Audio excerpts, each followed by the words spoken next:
नमस्कार। आपका अंतर्राष्ट्रीय सनातन परिषद परिवार में स्वागत है। मित्रों, इस संगठन के गठन का मुख्य उद्देश्य तो आपको पता ही है कि हमारी जो प्राचीन परंपराएं हैं उनकी वैज्ञानिकता जो लोगों को नहीं पता है उन तक पहुंचाना है। आज हम इस एपिसोड में माताओं और बहनों के जो 16 प्रकार के श्रृंगार बताए गए हैं, जैसे सिर पर टीका, मांग में सिंदूर, गले में मंगलसूत्र, हाथों में चूड़ियाँ, पायों में पायल और पैर की उंगलियों में बिछिया आदि का जिक्र मिलता है। और इन सबका विशेष महत्व भी है। बिछिया का उपयोग तो प्राचीन काल से ही होता रहा है, क्योंकि इसका विवरण हमारे भारतीय महाकाव्य रामायण में भी मिला है। जब रावण ने सीता का अपहरण कर लिया था तो उन्होंने बिछिया यानी कन्याजी को भगवान राम की पहचान के लिए फेंक दिया था।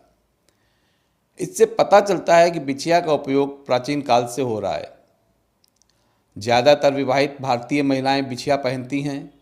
यह केवल इस बात का प्रतीक नहीं है कि वो विवाहित हैं, बल्कि इसके पीछे भी एक विज्ञान छिपा हुआ है। हमारे श्रृंगार में जितने भी चीज़ें यूज़ होती हैं उन सब के पीछे कोई ना कोई वैज्ञानिक तथ्य छिपा हुआ है। ये शायद बहुत कम लोग जानते हैं कि यह सौंदर्य के साथ साथ हमारे शरीर की ऊर्जा को भी नियंत्रित करता है। मतलब इन सब श्रृंगार प्रसाधनों के पीछे हमारे कुछ वैज्ञानिक तथ्य हैं। आज हम बिछिया के धार्मिक, वैज्ञानिक और आयुर्वेदिक तथ्यों पर चर्चा करेंगे। सबसे पहले हम इसके धार्मिक महत्व को जानते हैं कि बिछिया पहनने का धार्मिक महत्व क्या है। भारतीय वेदों के अनुसार ऐसा माना जाता है, भारतीय वेद ऐसा कहते हैं कि इसे दोनों पैरों की उंगलियों में पहनने से महिलाओं का मासिक चक्र नियमित होता है। बिछिया आभूषणों में, पहने जाने वाले आभूषणों में अंतिम आभूषण माना जाता है। यह दोनों पांवों के बीच की 3 उंगलियों में धारण करने का रिवाज है। हमारे धार्मिक दृष्टि के हिसाब से सोने का टीका और चांदी की बिछिया का भाव ये मानते हैं कि आत्मकारक सूर्य और मन कारक चंद्रमा दोनों की कृपा जीवन भर बनी रहे। मित्रों, धार्मिक कारण तो ये हो गया। अब हम बात करते हैं कि वैज्ञानिक कारण क्या है।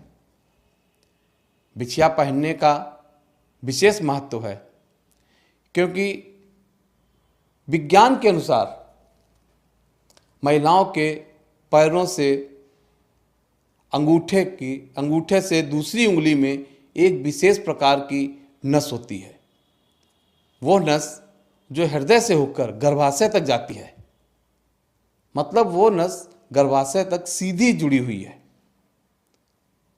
जिसमें रक्त का संचरण होता है और वो रक्त संचरण सही रहता है। बिछिया पहनने से नस गर्भाशय को नियंत्रित करती है और इसे स्वस्थ रखने में सहायता करती है। प्रजनन तंत्र का संतुलन दोनों पैरों की दूसरी और तीसरी उंगली में बिछिया पहनने से होता है। कैसे होता है? बिछिया जब पैर की उंगलियों में दबाई जाती है तो सियाटिक नाम की एक नस होती है,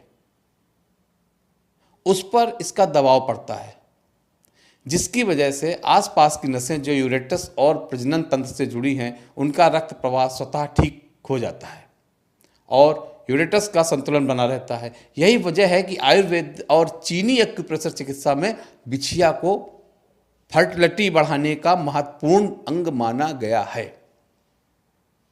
क्योंकि बिछिया या तो चांदी की होती है या कांसे की होती है।